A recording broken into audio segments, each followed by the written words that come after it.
मैं रणधीर पांडे, पीजीटी इतिहास, चतरा, झारखंड। आज ऐसे विषय वस्तु पर हम चर्चा करेंगे जो हमने पिछले कक्षा में या इस प्लेटफॉर्म पे जो पिछले वीडियो में हम लोगों ने छोड़ दिया था। कक्षा 12 का जो भारतीय इतिहास भाग 1 है, उसका प्रथम चैप्टर ईंट, मनके और अस्थियाँ, इसकी जब हम लोगों ने शुरुआत की थी तो वहीं पे किंचित मात्रा में या कुछ मात्रा में हमने इस बात का उल्लेख किया था कि ईंट, मनके और अस्थियाँ पार्ट्स के नामकरण से ही बहुत कुछ स्पष्ट हो जाता है कि हमें इस चैप्टर में क्या क्या पढ़ना है। पाषाण काल से जब भारतीय इतिहास की शुरुआत होती है, उस समय का जो मानव जीवन था वो पाषाण के इर्द गिर्द घिरा हुआ था। लेकिन जब सभ्यता के युग में मानव आ गया, ताम्रकांस्य युग में मानव आ गया, तो वो ईंटों के भवन बनाने लगा, ईंट के सड़क बनाने लगा, ईंट को पका करके और मजबूती प्रदान करने लगा। तो ऐसा युग आ गया है जो पत्थर से ईंट की ओर प्रस्थान कर रहा है, ईंट की ओर गमन कर रहा है, जा रहा है। मन के शिल्पकला या शिल्पकारों के माध्यम से कैसे बहुत सारे ऐसे बहुमूल्य उपयोगी पत्थर इत्यादि हैं, समुद्र से प्राप्त मोतियाँ इत्यादि हैं, जिनका वह प्रयोग कर करके बहुत सारे आभूषण बना रहा है, बर्तनों में उसका इस्तेमाल कर रहा है, धातुओं से मोहर इत्यादि बना रहा है। तो ये एक कला का भी डेवलप या इस कला का डेवलपमेंट भी हम इस सभ्यता में देख रहे हैं। अस्थियाँ, इसका संबंध सीधे मान्यताओं से है, या फिर किस किस जानवर की अस्थियाँ मिले हैं, किस हालात में मिले हैं, कौन से संस्कार उससे जुड़े हुए हैं, क्या उसके शव को दफनाया जा रहा है, जलाया जा रहा है, इन सारे प्रक्रियाओं, इन सारे मान्यताओं से ही जुड़ा हुआ है जो हमारा पाठ का जो तीसरा शब्द है, अस्थियाँ। कक्षा को आगे बढ़ाते हैं। आज हमें जो पढ़ना है, पहले हम लोगों ने इतिहास की शुरुआत कब कैसे होती है और क्या क्या परिवर्तन मानव के जीवन में हुआ या सकारात्मक प्रतिपुष्टि अवस्था के कारण क्या प्रभाव पड़ा, इसकी बात हम लोगों ने किया था। सभ्यता और संस्कृति में बेसिक डिफरेंस क्या है, कैसे संस्कृति रीति रिवाज, प्रथा, मान्यताओं से संबंधित है और सभ्यता जो भौतिक वस्तु है उससे संबंधित है। सिंधु घाटी सभ्यता की खोज किन क्षेत्रों में की गई थी, किस प्रकार से की गई थी, इसकी भी चर्चा हमने पिछले कक्षाओं में कर लिया है। मोहनजोदड़ो के भवन निर्माण, उसकी शैलियाँ, क्या क्या समस्याएं आई होंगी, दुर्ग की क्या भूमिका थी, स्नानागार किस प्रकार से प्रसिद्ध था, इत्यादि की चर्चा हमने पिछले कक्षाओं में किया भी है। सामाजिक भिन्नता और उसका स्वरूप, मैंने भिन्नता के विषय में एक छोटा मोटा स्वरूप या कह सकते हैं कि हम आरंभिक तौर पे या प्रारंभिक स्टार्टिंग तौर पे हम भिन्नता को कैसे किस रूप में देखेंगे, किस रूप में प्रकट होते देखेंगे, इसकी बात हम लोगों ने की थी। इसको आगे बढ़ाते हैं और अगले जो चरण है उसकी चर्चा हम करते हैं। सामाजिक भिन्नता, भिन्नता मतलब अंतर होता है, अलगाव भी कह सकते हैं, एक दूसरे से कैसे अलग है या कैसे समाज दो खंड में बटा हुआ है, निम्न और उच्च, इसकी बात करते हैं। यदि समाज के भिन्नता को हमें समझने हैं तो दो ऐसे प्रमुख बिंदु होंगे जिसके आधार पर हम बांट पाएंगे। पहला कि शव जो प्राप्त हुआ है या शव के जो साक्ष्य प्राप्त मिले हैं, शव के प्रमाण जो हमें मिले हैं, वो किस प्रकार से अंतर करता है पुरुष महिला में और उच्च और निम्न वर्ग में, सामान्य जनता और विशेष वर्ग के लोगों में।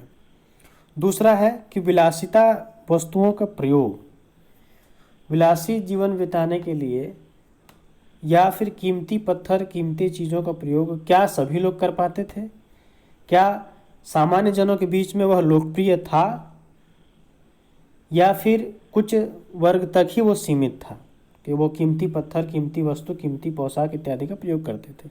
इस आधार पर हम डिफरेंस को समझ सकते हैं। समाधान कहने का स्पष्ट अर्थ यही होता है कि उस घाटी सभ्यता में, सिंधु घाटी सभ्यता में मृत्यु के बाद मानव शव के साथ किस प्रक्रिया के द्वारा उसका वो अंत करता था या नष्ट सबको करता था। दो तीन तरीके हो सकते हैं, या तो वो दाह संस्कार के माध्यम से उसको जला देता होगा, या उसे दफना देता होगा, या एक आंशिक समाधान का एक प्रयोग होता है, जिसका अर्थ यह होता है, अभिप्राय यह होता है कि शव को जलाने के बाद उसके राख को कलश में डाल करके मिट्टी के भीतर दफना दिया जाता है। उसमें भी अंतर हम देखते हैं कि कुछ जो हड़प्पा में कब्रिस्तान इत्यादि मिला है, कुछ ऐसे समाधान भी किए गए हैं जिसके चारों ओर ईंट की चिनाई कर दी गई है, ईंट से गूंथ दिया गया है उसको। और कहीं बहुत जगह पे वो कई बस्तियों में एकदम सामान्य मिला है, मिट्टी का ही वो दीवार बना हुआ है। तो एक अंतर स्पष्ट होता है कि इस तरह से होगा। स्त्री और पुरुषों का जो शव दफन किया जाता था या दफनाया जाता था, उसके साथ जिस प्रकार से मिस्र में पिरामिड में जो मम्मी रखा जाता था और उसके प्रिय वस्तुओं को भी साथ में रख दिया था ताबूत में भर करके, चाहे पोशाक हो, खाने पीने की वस्तु हो, या उसके आभूषण हो, इत्यादि इत्यादि, वो प्रयोग हम यहाँ भी देख रहे हैं, क्योंकि मिस्र की सभ्यता भी इसके समकालीन थी। तो यहाँ भी हम देख रहे हैं कि शवों के साथ आभूषण इत्यादि रखे जाते थे, खाने पीने की वस्तुएं रखी जाती थी। बहुत कीमती पत्थर नहीं रखे जाते थे, बहुमूल्य जो कीमती पत्थर हो या बहुत महत्वपूर्ण पत्थर हो, वो उसको शवों के साथ दफनाने की परंपरा यहाँ हमको नहीं दिखाई देती है। विलासिता वस्तुओं के आधार पर हम कैसे बांटेंगे? विलासी वस्तु वही कहने का अर्थ है कि कुछ समाज का ऐसा वर्ग था जो कार्नेलियन, लाजवर्द मणि, तांबा, सोना, चांदी इत्यादि का बहुतायत प्रयोग करता था। उसके प्रमाण भी मिले हैं। मर्तबान नामक एक बर्तन है जो ओमान से आता था, उसका भी प्रयोग करते हुए दिखाई दिया है। तो इस प्रकार से सामान्य लोगों के बीच ये जो बहुमूल्य पत्थर इत्यादि होते थे, उसका प्रयोग हम कम देखते हैं। इस आधार पर भी हम बांट सकते हैं। अगला जो हमारा होगा शिल्पकार और उसके कार्य। शिल्पकार का सबसे पहले अर्थ समझ लो, या शिल्पकार की भूमिका क्या होती होगी, या शिल्पकार की उसका क्या व्यवसाय होता होगा। शिल्पकार क्यों महत्वपूर्ण है? शिल्पकार एक ऐसा वर्ग था जिसको विशेष संरक्षण मिलता था। सिंधु घाटी सभ्यता के बाद जैसे हम वैदिक पीरियड की बात करते हैं, मगध साम्राज्य की बात करते हैं, मौर्य, गुप्त इत्यादि की बात करते हैं, सभी जगह शिल्पकार को विशेष सुरक्षा दी गई है, उसको विशेष आदर प्राप्त है। विशेष आदर इसलिए कि वह एक कलाकार है, वह कलाकृति देता है। वह बड़े बड़े पत्थरों को काट करके बड़े बड़े दीवारों में चित्र को उकेर करके बड़े बड़े शिलालेखों में सुंदर सुंदर अक्षर लिख करके वह अपने विशेष गुण का परिचय देता है, हमेशा देता है। इस सभ्यता में हम देख रहे हैं कि शिल्पकार का मुख्य कार्य है मुहर बनाना। धातु से जुड़े हुए जो भी सामान बनेंगे, तांबा, चांदी इत्यादि से, टीन इत्यादि से, उसका सामान बनाता है। वो समुद्र से प्राप्त जो शंख है उसे काट करके वो कई प्रकार का वस्तु बनाता है। और मनका का निर्माण भी करता है। मनका एक मोती या एक विशेष प्रकार का पत्थर है जिसका इस्तेमाल करके कई प्रकार से बर्तनों में उसका इस्तेमाल होता है, माला इत्यादि बनाया जाता है। और बाट निर्माण, बाट यहाँ पर जो तराजू में तौलने का काम आता है, उसका निर्माण भी शिल्पकार ही करता था। बाट बनाता था जो चट पत्थर का बना होता था। इसके महत्वपूर्ण कार्य क्या हो सकते हैं इस सभ्यता में? वो बड़े बड़े पत्थरों को जो मानव पाषाण काल में औजार बनाने में प्रयोग करता था, उसे सुडौल करता था, खुरचनी इत्यादि बनाता था, पतला करता था, नुकीला करता था, वो यहाँ पे हम देख रहे हैं कि उसको आकर्षक बनाने के लिए वो उसको नई नई आकृति दे रहा है। उसको गोल बना रहा है, घन आकार का बना रहा है, आयत आकार का बना रहा है। ये तमाम ऐसे वो कार्य कर रहा है। उसको और सुंदर बनाने के लिए उसको घिस भी रहा है, घिस करके उसको चमकीला बना रहा है या उसको मुलायम बना रहा है, पॉलिश भी कर रहा है ताकि दूर से दिखने में आकर्षक चमके, और छेद करने का कार्य भी शिल्पकार कर रहा है। पहला जो शिल्पकार का कार्य को इस रूप में व्यापक तौर पे हम देखते हैं, बड़े स्तर पे देखते हैं कि मन का निर्माण में उसकी भूमिका होती है। मन का निर्माण अक्सर पत्थरों को एक दूसरे को जोड़ करके, धातुओं को एक दूसरे के साथ जोड़ करके उसको आकार दिया जाता था, उसको गूथा इत्यादि जाता था। इस प्रकार के मन के बनते थे। उसमें तांबा, चांदी, कार्नेलियन, लाजवर्द मणि इत्यादि का प्रयोग किया जाता था। चंदहुदुड़ एक ऐसा स्थान है जहाँ सबसे अधिक मात्रा में हम देखते हैं मन का बनाने का कार्य किया भी जाता था। सेलखड़ी एक पत्थर है। सेलखड़ी का प्रयोग चूर्ण और सांचे में डालकर मृदभांड इत्यादि के लिए, जैसा कि उल्लिखित है। सेलखड़ी एक मुलायम पत्थर है जिसका प्रयोग अक्सर लेप लगाने के लिए किया जाता था, क्योंकि उसे उसके चूर्ण को मिट्टी में मिला करके, गीला करके किसी बर्तन पे या किसी भी वस्तु पे उसको लगाने का काम होता था, लगाने का कार्य किया जाता था। सेलखड़ी पत्थर को ही चूर्ण बना करके किसी सांचे में डालकर और उस सांचे के साथ उसे पकाकर बर्तन, मर्तबान या बहुत सारे ऐसे वस्तुएं बनाया जाता था। आसानी से सेलखड़ी पत्थर होने के कारण मजबूत भी रहता था। रंग देने के लिए कार्नेलियन पत्थर का प्रयोग किया गया, जो काले और लाल रंग का पाया जाता था।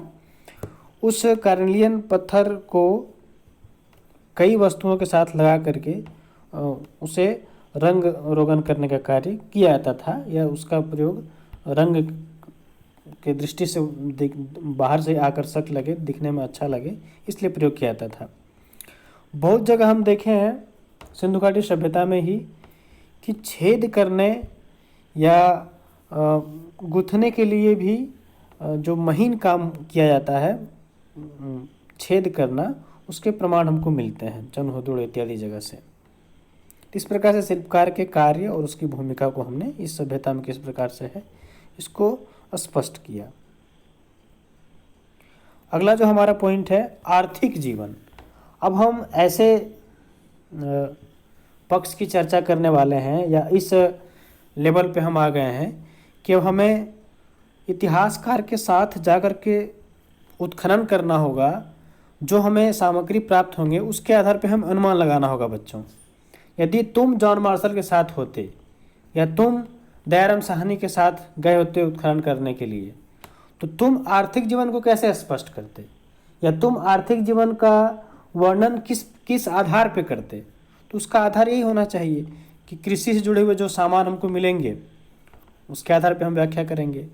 जैसे कि कलिबंगा से जोता हुआ खेत मिला है, बनावली से हल मिला है, या कौन कौन से ऐसे पशु हैं जिसका प्रयोग कृषि के लिए किया जाता था। क्या किसी खिलौने में, कहीं चित्र में, कहीं बर्तन में वैसी आकृति हमको दिखती है जिसके आधार पे हम यह बता पाएंगे कि कृषि उस समय की कैसी होती होगी, उस समय के नहर कैसे होते होंगे, सिंचाई का साधन क्या होता होगा, या पशुपालन का प्रयोग उस समय किस तरह से किया जाता होगा। पशुपालन में भी कौन ऐसे पशु होंगे जो धर्म से जुड़े हुए होंगे, जैसे कि वृषभ की पूजा होती थी, उसको आदर्श पशु माना जाता था। भले ही ये मातृसत्ता वाली सभ्यता थी, लेकिन वृषभ की यहाँ पूजा होती थी क्योंकि उस पशुपतिनाथ से उसका संबंध था। वाणिज्य व्यापार की हम बात करते हैं। व्यापार इस सभ्यता में विनिमय, वस्तु विनिमय के आधार पर हो रही है। एक वस्तु दे करके दूसरे वस्तु को प्राप्त करना। यहाँ भी व्यापार जो है जल थल दोनों मार्ग से संपन्न हो रहे हैं, क्योंकि यह सभ्यता एक अर्धचंद्र आकार का होने के कारण और बहुत बड़े भाग में फैले होने के कारण ये स्थल से भी व्यापार किया करता था। यहाँ के लोग स्थल से व्यापार किया करते थे और जल मार्ग का प्रयोग करके ये विदेशों से भी संबंध कायम किए थे। स्थल मार्ग से जो इस सभ्यता के अंतर्गत नगर थे, चाहे वह नगर चंदहुदुड़ हो, बनावली हो, रोपड़ हो, कलीबंगा हो या रंगपुर हो, इत्यादि जो भी जगह हैं, वहाँ जाकर के व्यापार किया करते होंगे। इस सभ्यता में हम देखते हैं कि कपास और सूती वस्त्र का बहुत अधिक, कपास का उत्पादन बहुत अधिक होता था और कपास का व्यापार भी यहाँ के लोग किया करते थे। सूती वस्त्र के भी बहुत सारे साक्ष्य, बहुत सारे प्रमाण हमको मिले हैं। कीमती जो धातु हैं इसका भी बाहरी देशों से यहाँ मंगाया जाता था। जैसे कि दक्षिण भाग से सोना मंगाया जाता था। पश्चिम के गुजरात और राजस्थान क्षेत्र से, जो खेतड़ी इत्यादि जगह होता था, तांबा इत्यादि मंगाया जाता था। अफगानिस्तान के सोर्तुगई से टीन, लाजवर्द मणि इत्यादि इत्यादि मंगाया जाता था। तो ये जो कीमती पत्थर थे ये आसपास के क्षेत्रों से भी लाए जाते थे और विदेशों से भी लाए जाते थे। विदेशों में इसका संबंध कहाँ कहाँ से होगा? मैंने मेसोपोटामिया सभ्यता में पिछले कक्षा में पढ़ाया भी था, या सभी लोग जानते भी होंगे इस बात को, कि मेसोपोटामिया में जो मेलुहा शब्द आया है वो सिंधु घाटी सभ्यता के लिए प्रयोग हुआ है। तो ओमान एक क्षेत्र है, एक देश है, एक भूमि है, एक सभ्यता का स्थान है जहाँ से मर्तमान नामक एक बर्तन लाया जाता था। मर्तमान जिस तरह से सुराही होता है उस प्रकार से वो होता था, उसके चित्र किताब में दिए हुए हैं, तुम देख सकते हो। तो मर्तमान अक्सर जो है वो कीमती माना जाता था और उसका प्रयोग सिंधु घाटी सभ्यता के लोग वस्तु दे करके उसे लेते थे और बहुत आकर्षक और एक सरलता से उसका उपयोग होते हुए हम नहीं देखते हैं, बल्कि विशेष कामों में उसका उपयोग होता था। मेसोपोटामिया में इसके क्या साक्ष्य मिले होंगे? मेसोपोटामिया में जो बहरीन द्वीप है, दिलुमन वाला क्षेत्र या मेलुहा वाला प्रदेश का क्षेत्र, वहाँ से तांबा, कार्नेलियन पत्थर, बहुत सारी टीन, लाजवर्द मणि इत्यादि बहुत सारे कीमती पत्थर वहाँ से लाए जाते थे। एक हाजा पक्षी का जो वर्णन मिलता है कि हाजा पक्षी जो है मोर का समतुल्य है, मोर को ही कहा गया है, जिसकी आवाज़ राजप्रसाद तक सुनाई देती थी। ये कहावत वहाँ प्रचलित है, जिसका सीधा संबंध भारतीय सभ्यता, सिंधु घाटी सभ्यता से है। मेसोपोटामिया की सभ्यता से बच्चों एक ध्यान देना है कि इस सभ्यता और उस सभ्यता दोनों में क्या अंतर थे, इसको भी सूची बना करके आप देखने की कोशिश करेंगे, उसको सूची बना करके कॉपी में लिखेंगे। तो इस प्रकार से मेसोपोटामिया से भी इसके व्यापारिक संबंध थे और ये सिंधु घाटी सभ्यता के लोग वहाँ जा करके व्यापार किया करते थे। मुहरों का क्या महत्व है? सिंधु घाटी सभ्यता का एक विशेष पक्ष आता है मुहर, क्योंकि बहुत अधिक मात्रा में यहाँ मुहर मिले हैं। मुहर के आधार पर ही हम व्यापारिक संबंधों को स्पष्ट कर पाते हैं, या व्यापार के किन देशों से किया जाता था या किन सभ्यताओं से किया जाता था, और उन सभ्यताओं से जुड़े हुए यदि कुछ मुहर मिलते हैं, कोई प्रतीक चिन्ह मिलता है, तो उसके आधार पर भी हम व्याख्या कर पाते हैं कि व्यापार किस हद तक होता होगा, या व्यापार का वस्तु क्या होता होगा, व्यापार का सामान क्या होता होगा, इत्यादि इत्यादि। मुहर किस लिए ज़रूरी है? मुहर और मुद्रा का अंकन ये क्यों ज़रूरी है? ऐतिहासिक दृष्टि से बच्चों देखेंगे हम कि मुहर का प्रयोग वो सुरक्षा और पहचान हेतु किया करते थे। सुरक्षा किस आधार पे? कि सुरक्षा की जो भी वस्तु का गठरी बनाए हैं या समूह में उसको रखे हैं, उसके मुंह पर रस्सी बांधने के बाद मुहर लगा दिया जाता था। और यदि यात्रा के दौरान या व्यापार यात्रा जो की जा रही है उसके दौरान यदि उसके साथ छेड़छाड़ की जाएगी, तो छेड़छाड़ का उस मुहर के चिन्ह में कुछ न कुछ अंश दिख जाएगा, जिससे स्पष्ट हो जाएगा कि ये गठरी पहले खोल दी गई थी। पहली बात। दूसरी बात कि पहचान कैसे की जाती होगी? हर मुहर का कुछ न कुछ चिन्ह रहता होगा और उस चिन्ह के माध्यम से ही यह पहचान हो जाता होगा कि हाँ, ये फला प्रदेश से या फला क्षेत्र से ये मुहर आया है, इस प्रकार से। और जो मुहर में जो चिन्ह लगाया जाता था या अंकित किया जाता था, वो गीली मिट्टी का उसमें प्रयोग किया जाता था बच्चों। तो मुहर इस तरह से हम देखते हैं कि लोथल से भी मिले हैं, या लेख युक्त मुहर भी मिले हैं, जो मोहनजोदड़ो से बड़ी संख्या में लिखा हुआ मुहर मिला है। हड़प्पा से भी मुहर मिला हुआ है। मुहरों के माध्यम से ही व्यापारिक संबंध, चाहे स्थल मार्ग से हो चाहे जल मार्ग से हो, बहुत अधिक मात्रा में हम इसके विषय में जानकारी एकत्रित कर सकते हैं, जुटा सकते हैं। अब इसका जो एक और पक्ष आता है कि लिपि साक्षरता या अक्षर, इसका ज्ञान कैसा था? हमने पिछले कक्षा में 11 में भी साक्षरता के विषय में पढ़ा है कि मेसोपोटामिक सभ्यता की साक्षरता को हम कैसे स्पष्ट करते हैं। पूर्व की तरह ही बच्चों, साक्षरता जब भी हम इसका उल्लेख करेंगे तो स्पष्ट होगा कि अक्षर, लिपि, चित्र, ये 3-4 ऐसे बिंदु हैं जिसके माध्यम से हम इस बात का ज्ञात कर पाएंगे कि इस सभ्यता के लोग पढ़े लिखे थे या नहीं थे। बड़े स्तर में मोहनजोदड़ो से देखते हैं कि मोहर पे लिखा हुआ प्रमाण हमको मिलता है। लिपि जो है मोहनजोदड़ो सभ्यता की, हड़प्पा सभ्यता की, ये दाएं से बाएं की ओर लिखा हुआ हमको मिलता है। यहाँ प्रतीक चिन्ह अक्सर हम देखते हैं कि वो है, प्राप्त है।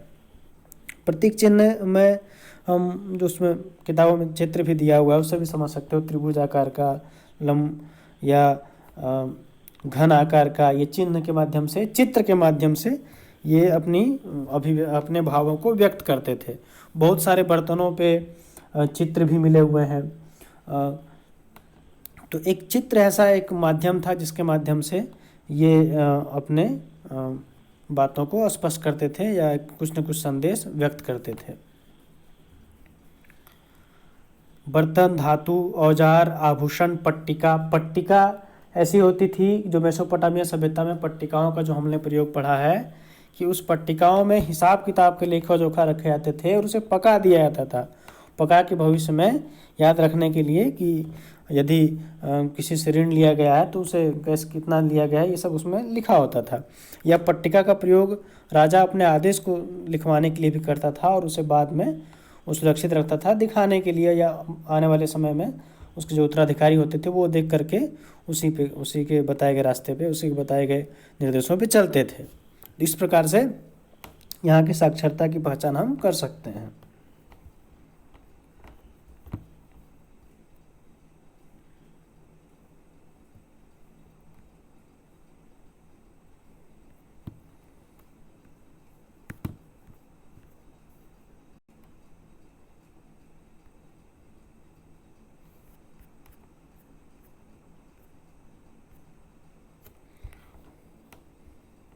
अब जो बच्चों हम लोग को स्मरण करना है या हम लोग को याद रखना है कि ये जो सभ्यता है, भारतीय इतिहास की जो सिंधु घाटी सभ्यता है, इसके उत्खनन में बहुत सारे इतिहासकारों ने योगदान दिया है। इसको उत्खनन करके हम तक इसके सामाजिक जीवन को, आर्थिक जीवन को, इसके धार्मिक जीवन को, राजनीतिक जीवन को व्याख्या करके पहुंचाया है। तो वैसे जो मुख्य इतिहासकार हैं उनके नाम को हमेशा याद रखना चाहिए, जैसे कि Alexander Cunningham, John Marshall, Ernest Mackay, B B लाल और E.M. व्हीलर। इसमें कनिंघम जो है ये पुरातत्व विभाग के प्रमुख हैं, हेड हैं। इन्हीं के एक तरह से महानिदेशक ये उस समय थे जब उत्खनन कार्य 1921 में हड़प्पा, मोहनजोदड़ो इत्यादि जगह का किया गया। जॉन मार्शल का नाम जानते ही हो कि हड़प्पा के खोज में इनका क्या योगदान है। अर्नेस्ट मैके जो हैं ये इन्होंने चंदहुदड़ों के विषय में व्याख्या की है, या स्नानागार का जो सीढ़ी इत्यादि का निर्माण किया गया था उसके विषय में इन्होंने चर्चा की है। बीबी लाल भी हैं, M. व्हीलर हैं, इन्होंने कैसे हड़प्पा सभ्यता का विघटन हुआ था उसके विषय में, क्या बाहरी आक्रमण का प्रभाव था, इसके विषय में चर्चा किया है। ये सारे जो सभ्यता से जुड़े हुए पुरा वस्तु हैं, बर्तन, मिट्टी के खिलौने, बैलगाड़ी इत्यादि जो भी है, ये सारे वस्तु अभी भी वर्तमान में बहुत सारे संग्रहालयों में सुरक्षित रखा गया है। वो सुरक्षित रखे गए संग्रहालय मुख्यतः एक तो राष्ट्रीय संग्रहालय नई दिल्ली वाला है, जहाँ पे तुम्हें मिल जाएंगे सिंधु घाटी सभ्यता के बहुत सारे ऐसे सामग्री। दूसरा भारत कला भवन जो काशी हिंदू विश्वविद्यालय BHU में है, मैंने खुद जाकर के वहाँ देखा है। बहुत सारे ऐसे खिलौने, पट्टिकाएँ, मिट्टी के बर्तन, मिट्टी की मूर्तियाँ इत्यादि हैं। सारनाथ संग्रहालय में भी जा कर के हम बहुत सारे चीज़ों को देख सकते हैं। ठीक है, इस प्रकार से धन्यवाद। हमने इस पार्ट को क्लियर किया, इस चीज़ों को, कुछ बिंदुओं को क्लियर किया। अब अगले कक्षा में हम उस समय का जो राज प्रसाद होता था वो किस तरह से, राजनीतिक जीवन किस प्रकार से था, और हड़प्पा सभ्यता का पतन किन कारणों से हुआ, कौन से ऐसे विशेष कारण थे जो इतने आश्चर्यजनक, इतना विस्तृत, इतना प्रसिद्ध सभ्यता का अंत कर दिया। वो कारणों की चर्चा हम करेंगे, उस कारणों पर विशेष ध्यान दे करके स्पष्ट करेंगे। धन्यवाद।